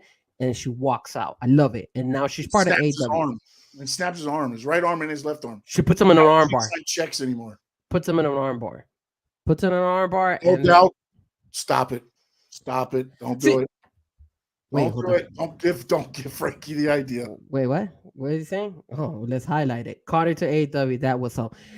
You know what? No doubt, it would sell, but he has better chance to go to WWE because Endeavor owes him. So I don't see Connor going to AEW. And if you bring Connor over to the WWE world, forget about it, man. AEW is going bankrupt. The other thing we wanted to say is, okay, so not only is AEW so stupid of letting CM Punk go, but now. And you guys know I'm Mr. AEW, but I've already removed that title because I'm so disgusted with them. Then they decide to go and put Rampage and Collision versus Survivor Series. Oh, 3 hours, baby. We're going. We're doing it. Because the last time we went against an NXT pay-per-view, we had low ratings. We'll go against Survivor Series this time. How smart can you fucking be? And sorry my cursing, but seriously, like how bright can you freaking be as a business owner? Like that makes no Not only did you take out Rampage from Friday, who never gets any showing, but then you stick it on Saturday thinking it's gonna give you anything better. And then the match that you put, I mean, again, I don't want to knock the wrestlers. I like the wrestlers. They're not bad. But come on, man. Against Survivor Series? Are you serious? So the numbers I got, I don't know if you have the other numbers, but this is what I got. I got that they were below 233,000 from 2022. So 2022, they're 43% below of what they actually showed last year for Rampage. Ooh, what happened here? What was that? The light blow out? One of my lights went out. Oh, Jesus. Oh, TK's got you hooked up. He found that I'm talking smack about. Let the lights go off. Oh, boy. I'm gonna have to put this one a little bit brighter. Wait, hold on a second. He's trying to get at me. There you go. That will help. All right, and then the other thing is, Collision did under 294,000, which is 50% less than last year as well. And then you want to talk about demographics? You want to talk about 18 to 49? They have 44% less than last year. They had only 83,000. And then in the Collision, even worse, they dropped 104,000, 39%. Dude, what numbers are you looking at here, TNT and TBS? What are you guys looking? What is this, man? This is terrible. This is something that, in my opinion, and you had rivalry week of the you had Florida State, Florida. Yeah. just keep piling the fire in this, bro. Like seriously, that's why I told you, like, the Saturday's going to take a hit during the season. Now, when the season ends soon, like, then the number's going to go up a little bit, I think. Now, a lot, I don't know. But that weekend, you had a pay-per-view. You had rivalry week. Jesus, easy for me to say. You think I talk for a living. And then NCAA. You have college basketball going. You have NBA basketball going. You got the NHL going. And then let's just throw all our shows on one night. Let's do it. Like, explain to me how smart is that you go that far. How stupid are you, bro? Like, I'm sorry. I'm sorry that I'm upset, but that's just being ridiculously stupid. And then let's keep piling up more crap. Your main attraction, Mr. MJF, is injured. And because he's injured and you put in all your eggs in one basket, now you got no other choice but to actually have him wrestle injured, because what else? You have no other storylines to sell in the AEW world. And that's also a Tony Khan issue, because again, you let these guys get away with too much. He placed Jay White on the table. The table breaks. You have the referee be like, no, you're not jumping out here because we need you. No, let him go. Bam. That's a hip injury right there. Then somewhere during the match, he also tore his shoulder, apparently. I haven't seen the match over again to really watch to see where that actually happened at. But I mean, again, you got him wrestling. This is a guy, and you got him wrestling twice on every pay-per-view now. It's your main attraction. How bright are you? Like, that's the most stupidest thing to ever do. Explain to me. It's like going ahead and being like a boxer and saying, yo, I'm going to box one fight and then give me a couple of fights in front of it, and then I'll fight again in the main fight. That makes no freaking sense. You know who did that once? I think it was Julio Cesar Chavez, if I'm not mistaken. He did that once, where he decided to fight two fighters on the same freaking night, and he got his ass rocked. So just makes no logical sense. And then what do? Because now, if you get rid of him, the only thing you have probably as a decent storyline is Adam Copeland. But I think Adam Copeland, Edge, is finally realizing that maybe it wasn't such a bright idea to leave WWE and come to the AEW world, bro. Because, dude, like, it's just not the same pop. He's not even getting the same pop like what he would get over there in the WWE world. So it's just disappointing. Like, everything is going bad for them. And then, did you hear what just happened? I know I didn't put it in our list, but so All In is in London, right? And Taylor Swift is touring in London. So they actually called Tony Khan, and Wembley told Tony Khan, hey, is there any way you could get your whole setup and done quicker and taken off quicker? That way we could squeeze in more Taylor Swift tour concerts in Wembley Stadium. So and of course he goes and he's like, yeah, of course I'm gonna have to pay some extra money. Of course, dishing out some little extra money, because obviously I gotta deliver. We can't let this not happen. This Taylor Swift. He's trying to get the Taylor Swift fans. That's how desperate he's got it. He's trying to get Swifties to watch AEW, and boom. You're putting the Swifties in front of All In AEW in London. Explain to me, how pathetic is that, bro? Well, I think the All In is their WrestleMania. That's going to be their WrestleMania event every year. Now, All in London will be their WrestleMania. That it's got to be the way they have gone ticket sales so early. Only one other event really does that. That's WrestleMania. And the fact that you're just doing everything you can to book All In. I mean, Cesaro's over there now touring. Yeah. Because tickets go on sale Friday. So I think this whole week he's doing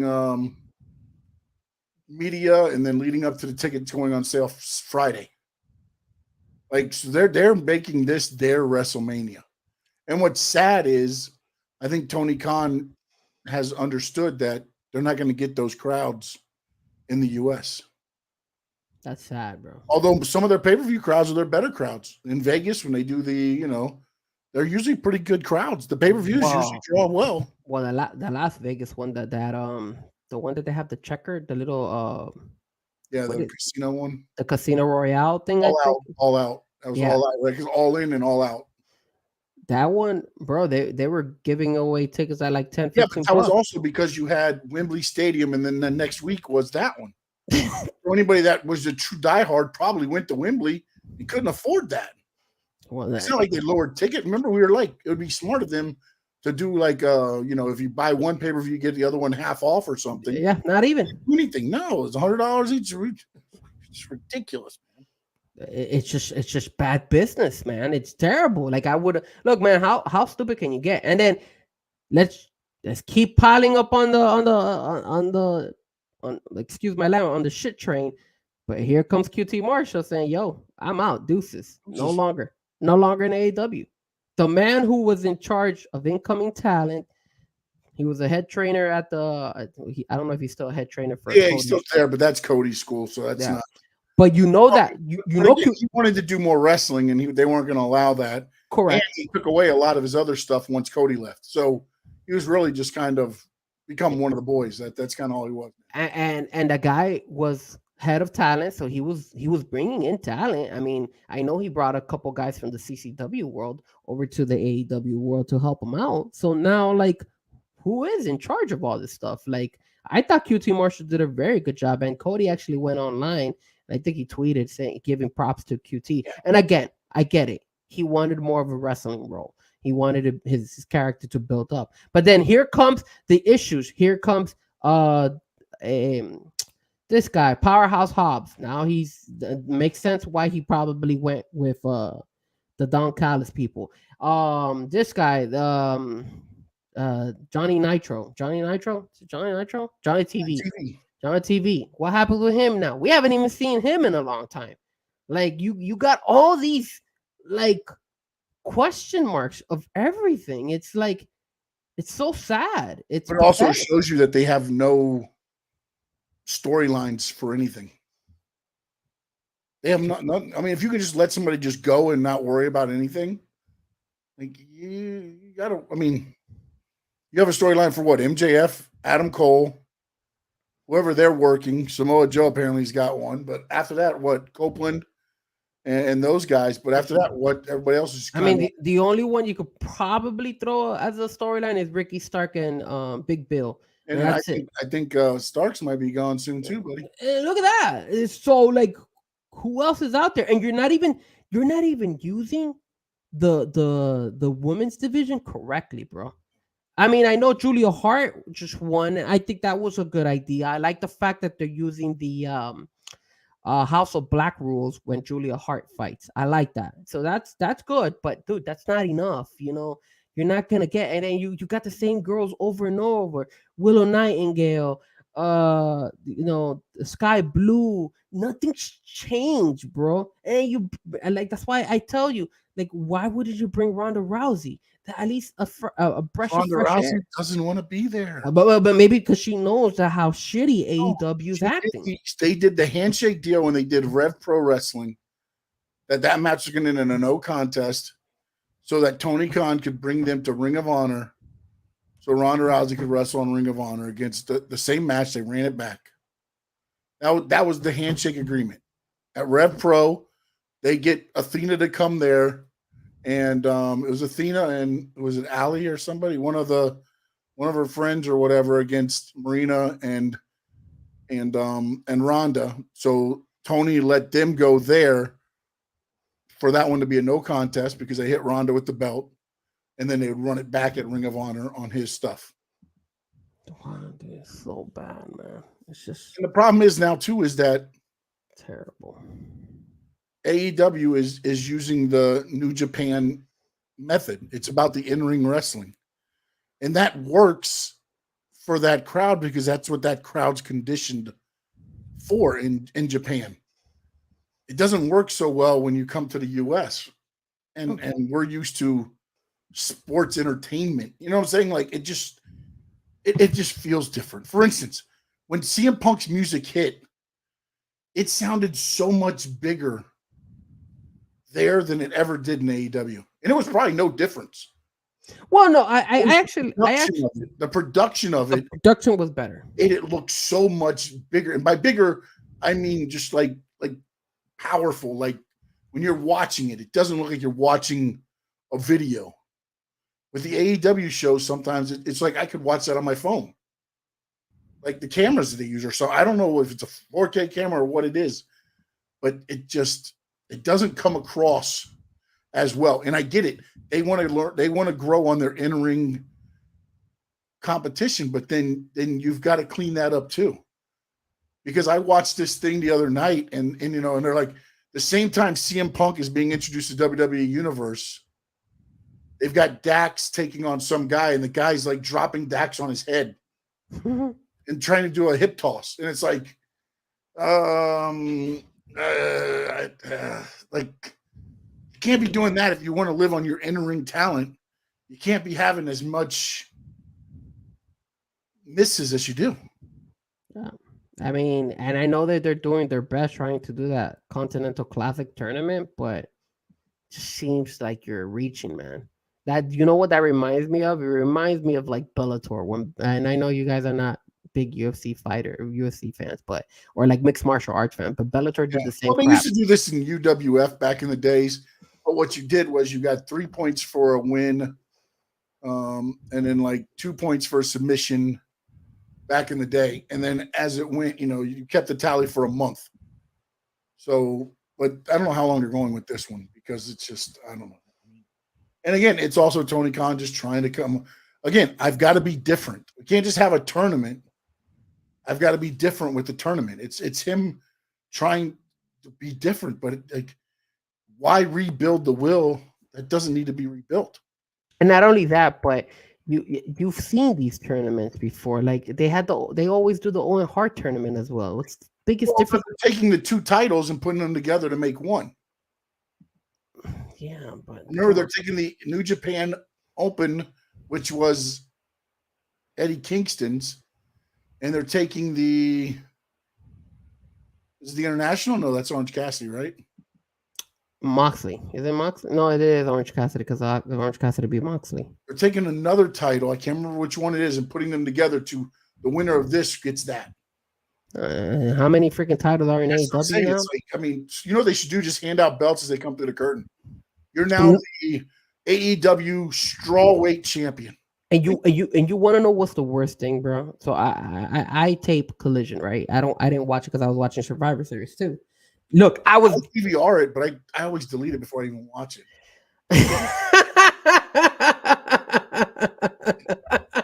That bad? That's so, at least you're helping them with the ratings.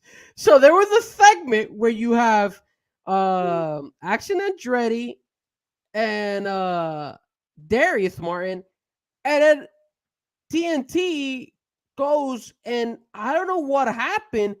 They cut into a commercial, and then they come back into that little segue, and then you see that Dante Martin is back, and then they go back to the commercial, and I'm like, what the hell's going on here? Like, is this AEW? Is this TNT? So not only is AEW, and again, I don't think we're ever going to get media credentials, because AEW is going to hate what I'm saying, but is AEW making TNT and TBS incompetent? Is that what they're doing? Because, bro, how in the world are you dropping these damn things? Like I'm looking at this shit and I'm like, yo, what is this? Like, how are you going to go ahead and just cut in, cut out? Like, granted, I've seen some dumb stuff from WWE from time to time, but rarely does that happen.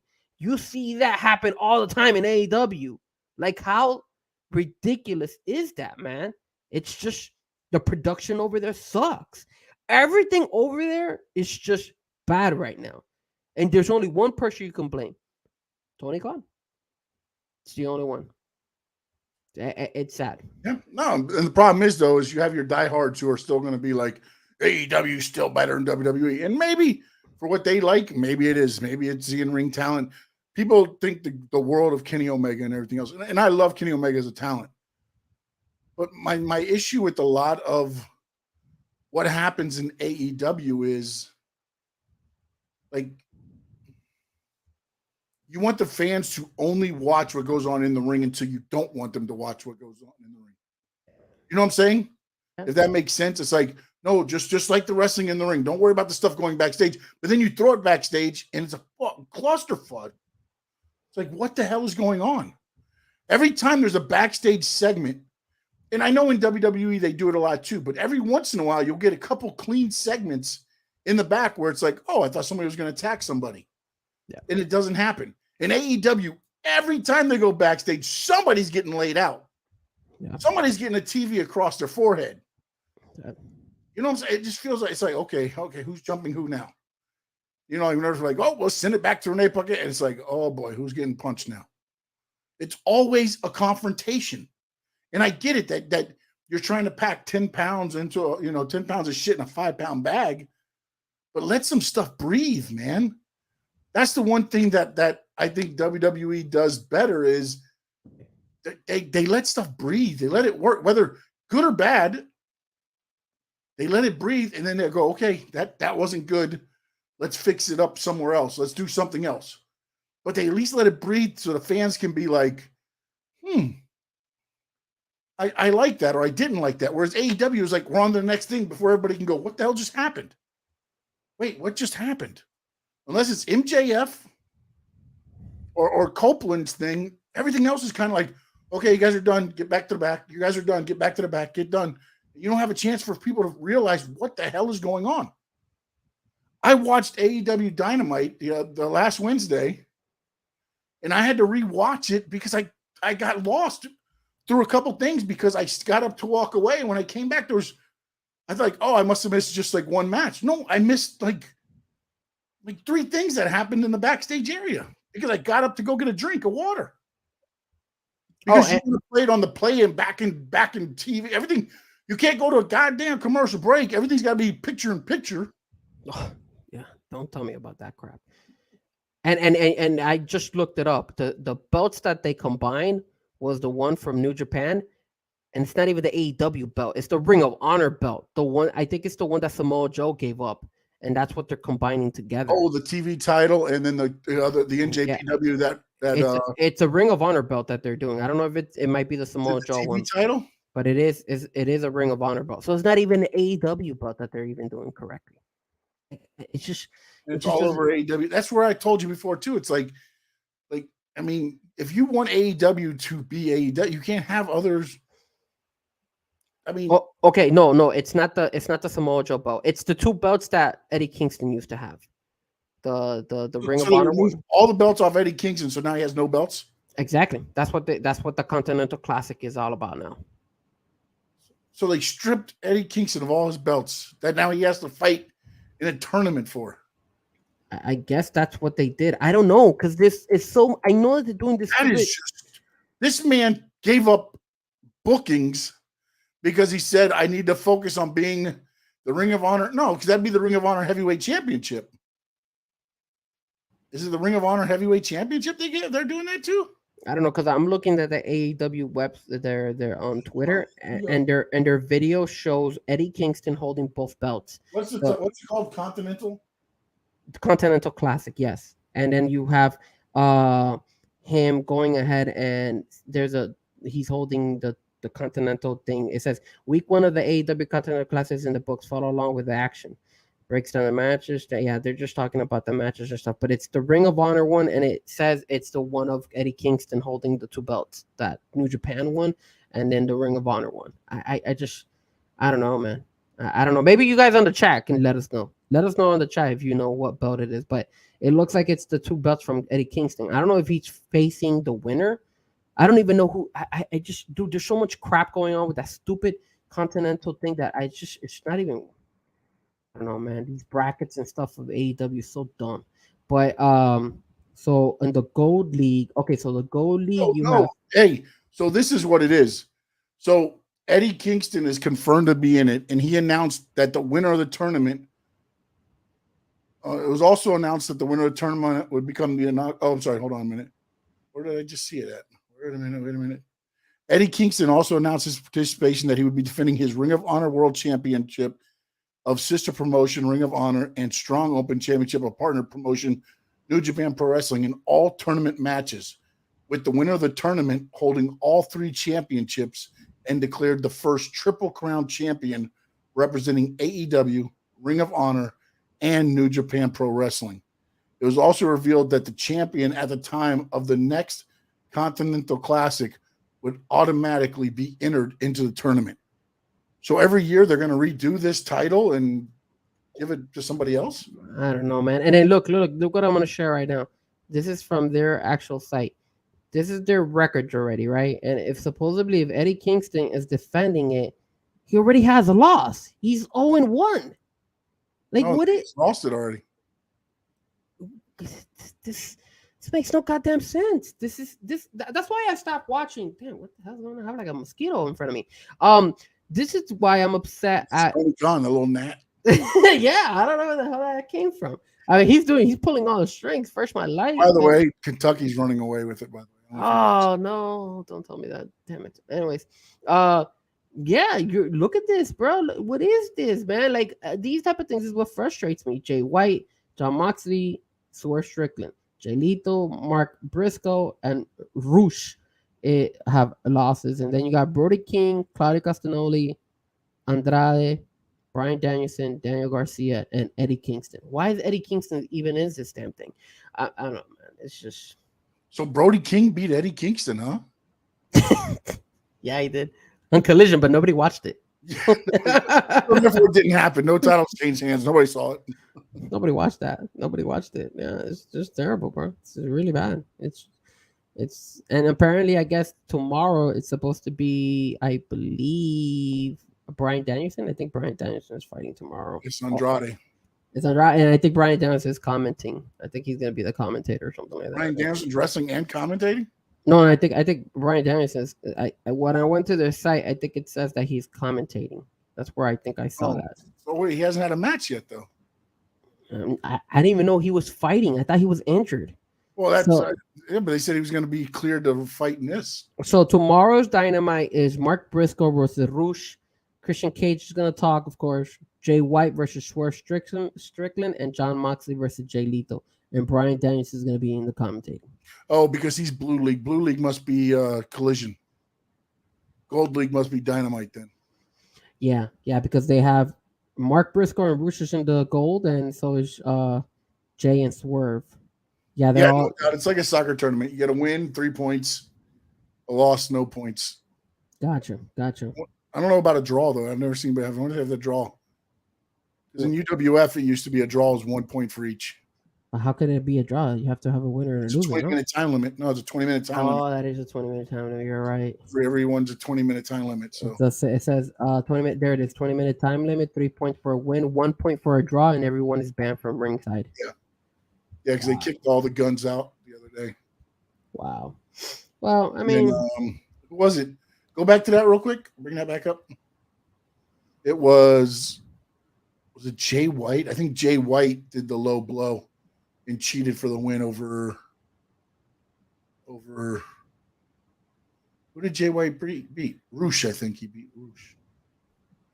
Well, right now, Roosh Mark Briscoe lost to Jon Moxley. I know that. Roosh is on one. Swerve fought Jay Lethal, I think. And I think it was Jay White and Roosh. Probably. But yeah. And then Brody King beat Eddie Kingston and Claudio beat Daniel Garcia. Those were the two fights that they showed on those were the two that they showed in whatchamacallit, in Rampage and in Collision this past weekend, because I saw those fights, which kind of left a lot to desire, unfortunately, because how are you going to compete with Survivor Series? Yeah, true. It makes no sense. Yeah, no, it was a pipe dream. I think we're done. I think we're done with AEW right now.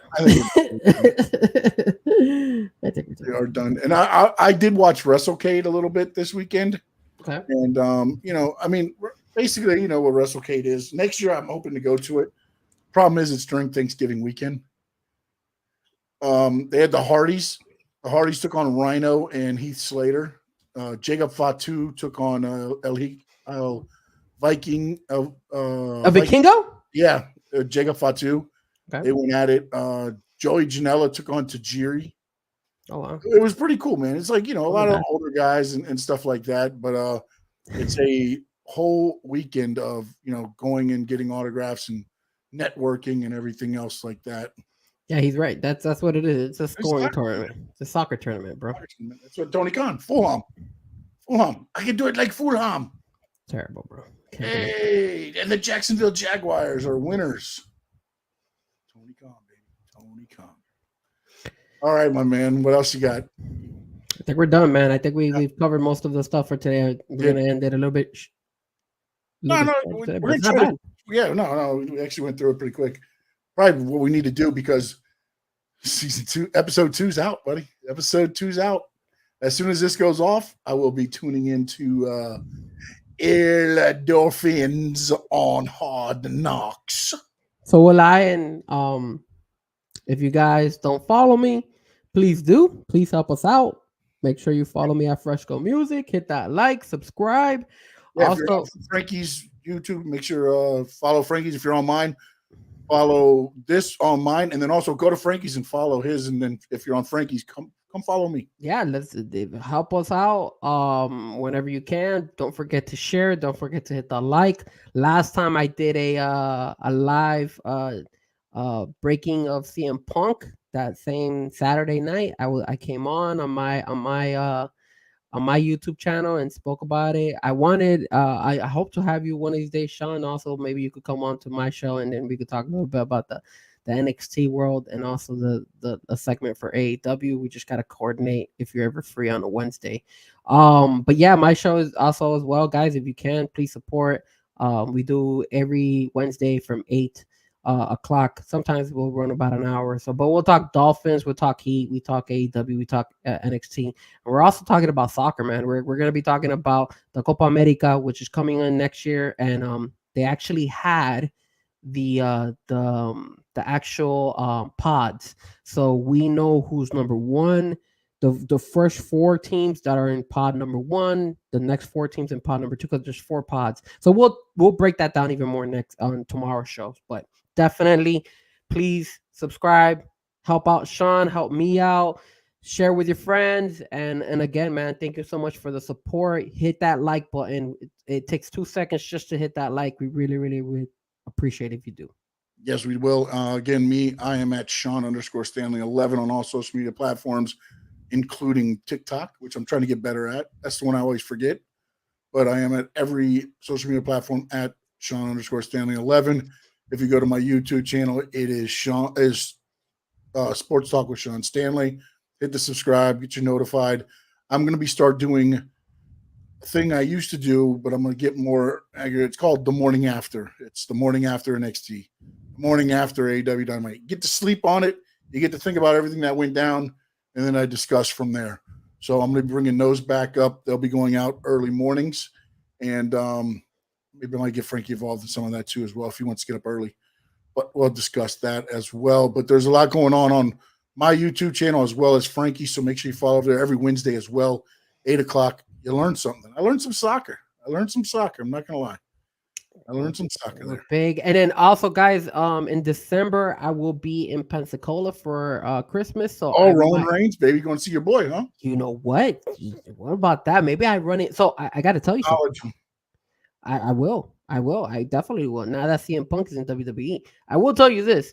My sister and her husband were walking, and I think I told you this. I remember I had the inside scoop that Jimmy and this girl Trinity were both walking together, and they were both there, and they ran into my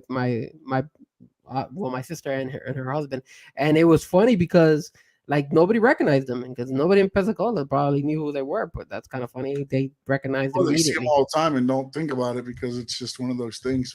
That could be it's true. Funny though, because when you see people, it's like, you see every day, it's just like, oh, it's just that's nobody. You're going. Oh, and another thing, I know we're almost about to close the show, but word on the street as well is that Triple H is on the verge of signing Sasha Banks as well. So get ready, AEW, because Sasha's going to WWE, hands down. Yeah, especially without Vince there. Amazing what happens when you the old man down, huh? And then also, I forgot to tell you, Frankie, but this Saturday, Pompano, CCW. I'll be there. Oh, I don't got a gig on Saturday. Let's make it happen. Yeah, I'll be there. We're going to be doing some interviews, so we'll get some stuff. We'll be there. All right, I'm out. All right. I'm down to go. I had an open schedule. I'm supposed to DJ on Thursday. I got a gig canceled on Friday, and then I didn't have anything Saturday because Saturday was supposed to be my day off from DJing because I was gonna do back to back. But hey, man, I'm there. Just right. We'll plan it together. We'll get together. We'll talk about it. All right, sounds good. Get Frankie Frezko at Frezko Music. Me at Sean_Stanley11. Give us a follow. Give us a holla. I do a lot of polls now, by the way. Not pole dancing. Polls. You get to pick. Wait. Why don't you do pole dancing, man? I'm pretty sure there's a lot of sexy women out there that want to see you pole dancing. I get 1,000 subscribers on YouTube. I'll do a pole dance. What about if you do a pole dance and then all of a sudden you go up to like 2,000, 5,000 followers? That would be amazing. I might show some skin. Oh, you might make me want to pole dance. I might be the next one to pole dance. I'm thinking about it right now. So in my head, I'm going. Can I get to 1,000? No. If I get to 1,000, the pole dance will go up on YouTube Shorts. Because I'm too out of shape. I can't do more than a minute of pole dancing. What are you talking about? Hey, no doubt. Heart attack. I'll do hypertension. We are going to talk about Florida State tomorrow. Unfortunately. Florida State. Yeah, unfortunately, they beat my Gators. Oh, yes. I'm sorry. I was like, State, what happened with the Florida State? I'm like, yeah, they beat my Gators. You know, Rodemaker, he's the next guy. He's him. That was rough. That was a tough game to watch on Saturday. Anything else? No, we're good, man. Pole dancing. Let's make it happen. Bowling. Let's make it happen. 1,000 subscribers. I hit the YouTube short, so make it happen. In the words of the great Gordon Soley, so long from the sun, shine, state, fake it to make it, baby.